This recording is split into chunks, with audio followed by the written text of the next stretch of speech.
Salam damai di dalam nama Tuhan kita Yesus Kristus. Bertemu lagi di platform renungan ini. Marilah kita bersyukur karena dapat memulai minggu ini dalam keadaan yang baik, walaupun kita masih berjuang sekuatnya untuk menghadapi penularan virus pandemik COVID-19 yang menakutkan ketika ini. Renungan pada hari ini adalah tentang kuatkan hati.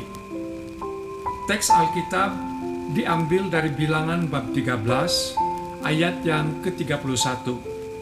Firman Tuhan berkata, "Tetapi orang-orang yang pergi ke sana bersama-sama dengan dia berkata, kita tidak dapat maju menyerang bangsa itu karena mereka lebih kuat daripada kita." Demikianlah firman Tuhan. Marilah kita berdoa sebelum merenungkan firman Tuhan. Kami datang kepadamu Tuhan, bersyukur untuk hari ini dan menyerahkan sepanjang hari ini dalam campur tangan dan pimpinan-Mu. Kami akan merenungkan firman-Mu, berbicaralah. Di dalam nama-Mu kami berdoa. Amin. Saudaraku di dalam Tuhan, dalam kisah perjalanan orang Israel sebelum memasuki tanah Kanaan, terjadi satu peristiwa yang sangat menggemparkan. 12 orang pengintai yang telah diutus membawa kabar yang sebaliknya. 10 orang tersebut mengatakan bahwa mereka tidak mungkin dapat masuk ke Kanaan karena musuh mereka terlalu kuat. Sedangkan 2 orang yang lain mengatakan bahwa mereka pasti dapat mengalahkan musuh itu. Saudara, apa sebenarnya musuh terbesar yang harus mereka kalahkan sebelum mereka menduduki negeri yang dijanjikan Tuhan itu?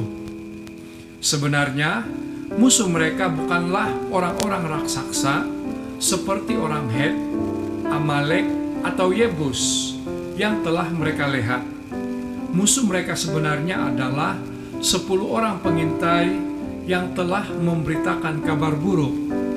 Kata-kata negatiflah yang telah mempengaruhi hati orang-orang Israel sehingga akhirnya menyebabkan keputusan yang salah dan mereka benar-benar tidak pernah menginjakkan kaki mereka di negeri yang berlimpah susu dan madunya itu. Saudaraku di dalam Tuhan, berapa kali kita kehilangan pengharapan dan kepercayaan kepada Tuhan hanya karena kita mendengar perkataan seseorang yang melemahkan iman kita. Jangan biarkan rancangan Tuhan gagal dalam hidup kita. Kita memang tidak dapat mencegah hadirnya perkataan-perkataan negatif datang di telinga kita. Namun, jangan biarkan kata-kata itu melemahkan iman kita. Peganglah firman-Nya, kuatkan hati, dan kalahkan setiap kata-kata yang berusaha melemahkan iman kita.